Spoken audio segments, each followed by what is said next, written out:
जहां जहां सड़क चौड़ी की वहां वहां गाड़ी, और जगह से जहां वो आगे पीछे कहीं लगाई होती थी वो सारी की सारी जो है जहां चौड़ी चौड़ी सड़क मिली थोड़ी सी वहां लगा दी। पुलिस बड़ा चलान कर रहे हैं, परेशान भी हो रहे होंगे लोग, लेकिन लोग भी सच्चे हैं, लोगों को भी क्या दोष दें। लेकिन हमको उसके बावजूद भी थोड़ा सहयोग करना पड़ेगा, ये मैं आप सबसे भी निवेदन करना चाहूंगा। बायोस्टैट का बायोजाइम बढ़ना जरूरी है। काफी दिनों से श्री सुरेश भारद्वाज जी का एक आग्रह था कि कुछ शिलान्यास के कार्यक्रम हमारे यहां पर शिमला में होने हैं, थोड़ा सा समय चाहिए। और मुझे इस बात की खुशी है कि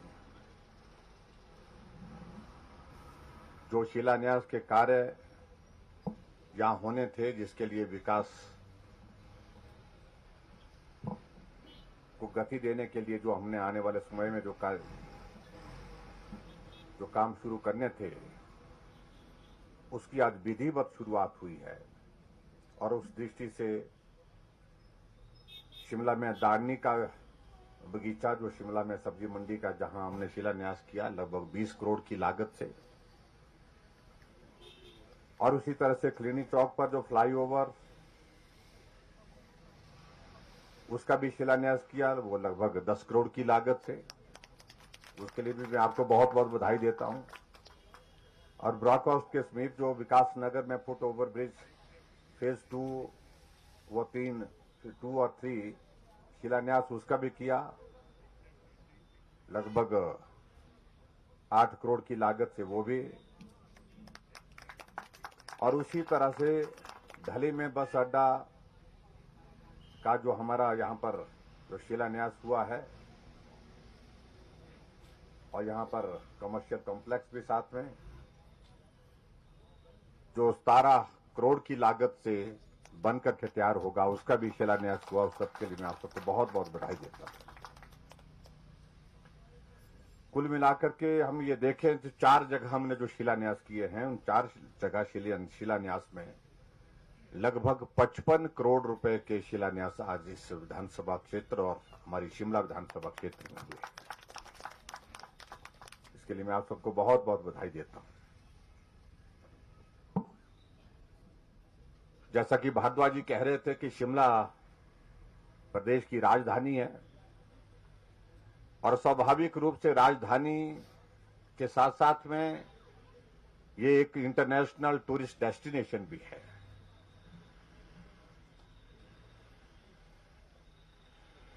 बहुत लंबे समय से हम इस शिमला में देख रहे थे कि जो सड़कें बनी हैं, जितनी बनी है वो उतनी है, पानी की योजनाएं जो जितनी बनी हैं वो भी उतनी ही हैं। इसके अतिरिक्त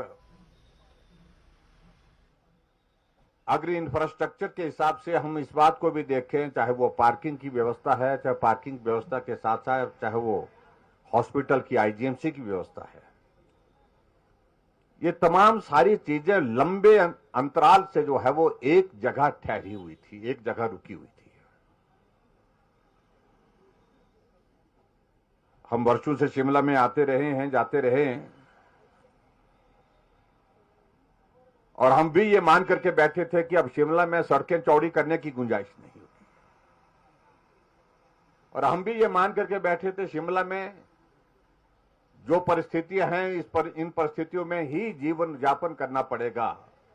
बेहतर सुविधाएं देने की दृष्टि से यहां पर बहुत कुछ करने की गुंजाइश जो है वो, क्योंकि जगह नहीं है, चाहे वो पार्किंग की बात है, चाहे वो दूसरी योजनाओं की बात है, डेवलपमेंट के प्रोजेक्ट्स की बात है।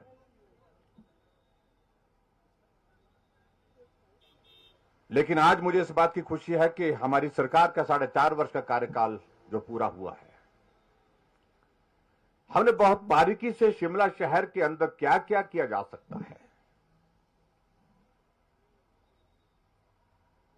ट्रैफिक को डीकंजस्ट करने के लिए क्या किया जा सकता है, वाटर सप्लाई को इंप्रूव करने के लिए क्या किया जा सकता है, और उसके साथ साथ जो सड़कें हमारी जो एग्जिस्टिंग है एट प्रेजेंट, जो उनको और चौड़ा करने के लिए हम क्या कर सकते हैं, उस दृष्टि से कुछ शुरुआत हुई। और शुरुआत के बाद आप स्वयं अनुभव कर रहे होंगे कि अंतर दिख रहा है।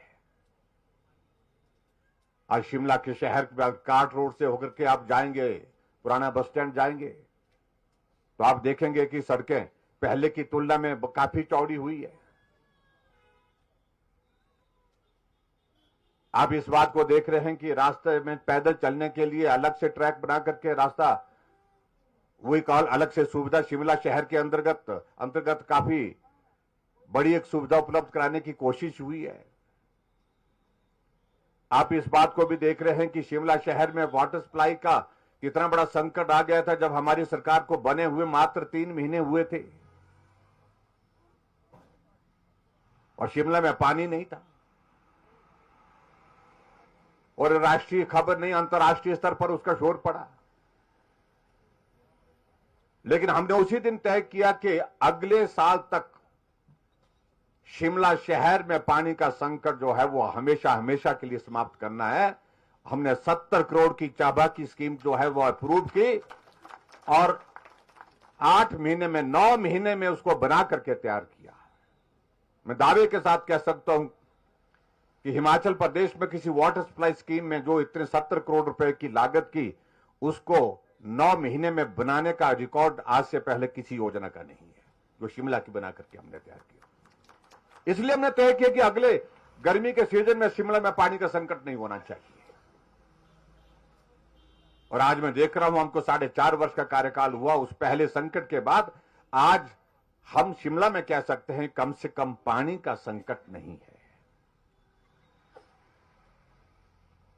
जो लंबे समय तक सत्ता में रहे, एक बार नहीं बार बार रहे, जो शिमला के ऊपर हक तो खूब जोर से जताते हैं, लेकिन शिमला के लिए योगदान की दृष्टि से कंट्रीब्यूशन क्या है? आज अगर सड़कें चौड़ी हो रही हैं, वो तब हो रही है जब भारतीय जनता पार्टी की सरकार आदरणीय मोदी जी के नेतृत्व में दिल्ली में है और भारतीय जनता पार्टी की सरकार हिमाचल प्रदेश में है। डबल इंजन का सरकार इसका जिक्र करते हैं, तब जाकर के सड़कें चौड़ी हो रही हैं।